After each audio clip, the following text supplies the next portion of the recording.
Meenakshi Faculty of Pharmacy. Admissions open for B.Pharm. Apply now. AIADMK Jayalalithaa மறைவுக்கு பின்பு எடப்பாடி பழனிசாமியின் எழுச்சிக்கு பிறகு தமிழ்நாட்டில் வரிசையாக 10 தேர்தல்களில் தோல்வி அடைந்துள்ளது. 18வது லோக்சபா தேர்தலில் தமிழ்நாடு மற்றும் புதுவையில் திமுக 40 இடங்களிலும் முன்னிலை வகிக்கிறாங்க. பாஜக நெல்லையில் முன்னிலை வகித்த நிலையில அங்கு பின்னடைவை சந்திச்சிருக்கு. அதே மாதிரி தருமபுரியில கடும் போட்டி நிலவிட்டு இருக்கு. தருமபுரி நாடாளுமன்ற தொகுதியில திமுக வேட்பாளர் மணி முன்னிலை பெற்றிருக்காரு. இதுவரைக்கும் தொடர்ந்து முன்னிலை பெற்று வந்த பாமக வேட்பாளர் சௌமியா அன்புமணி பின்னடைவை சந்திச்சிருக்காங்க. சௌமியா அன்புமணி தற்போது 11,000 வாக்குகள் வித்தியாசத்துல பின்னடைவை சந்திச்சிருக்காங்க.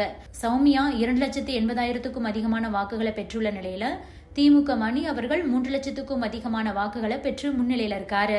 மேலும் அதிமுக எங்கேயுமே முன்னிலை பெறல. இதன் மூலமா 18வது லோக்சபா தேர்தலில் தமிழ்நாடு மற்றும் புதுவையில திமுக 40 இடங்களிலும் முன்னிலை வகிக்குது. கடந்த தேர்தலில் வென்ற ஒரு இடத்தை கூட, அதாவது தேனியை கூட இழந்து அதிமுக படு தோல்வி அடைந்துள்ளது. வரிசையாக 10 தோல்விகளை கண்டிருக்காங்க அதிமுக.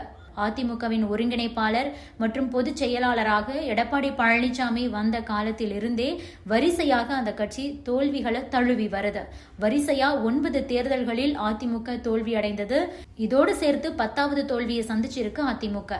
அதன்படி 2017ஆம் ஆண்டு ஆர்கே நகர் இடைத்தேர்தல், 2019ஆம் ஆண்டு நாடாளுமன்ற தேர்தல், அதே ஆண்டு 22 சட்டசபை தொகுதிகளின் இடைத்தேர்தல், 2020 ஊரக உள்ளாட்சி தேர்தல், 2021 சட்டசபை தேர்தல், 2021ஆம் ஆண்டு நடந்த 9 மாவட்ட ஊரக உள்ளாட்சி தேர்தல், 2022ஆம் ஆண்டு நகர்ப்புற உள்ளாட்சி தேர்தல், 2023ஆம் ஆண்டு ஈரோடு கிழக்கு இடைத்தேர்தல், 2020 நடந்த கன்னியாகுமரி லோக்சபா இடைத்தேர்தல்னு மொத்தம் 9 தோல்விகளை எடப்பாடி தலைமையிலான அதிமுக சந்தித்தது.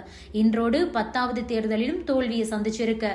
இப்போது லோக்சபா தேர்தலில் தோல்வி அடைந்ததுனால அது அதிமுகவின் 10வது தொடர் தோல்வியாக அமைந்துள்ளது. தென் மண்டலத்தில் வாக்குகளை இழந்தது, வடக்கு மண்டலத்தில் வலிமையை இழந்தது, டெல்டாவில் பெரிய அளவில் சரிவை சந்தித்ததுன்னு அந்த கட்சி கடுமையான தோல்வியை தழுவி இருக்கு.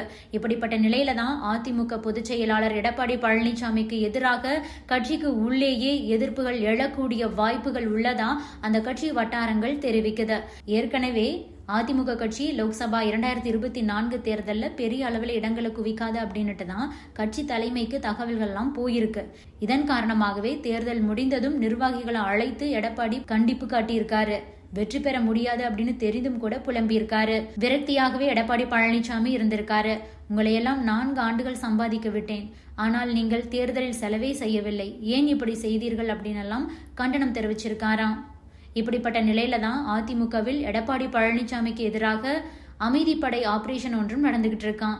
அதிமுகவில் லோக்சபா தேர்தல் முடிவுகளுக்கு பின்பு மீண்டும் உட்கட்சி மோதல் வெடிக்கிறதுக்கான அறிகுறிகள் ஏற்பட தொடங்கி இருக்கு.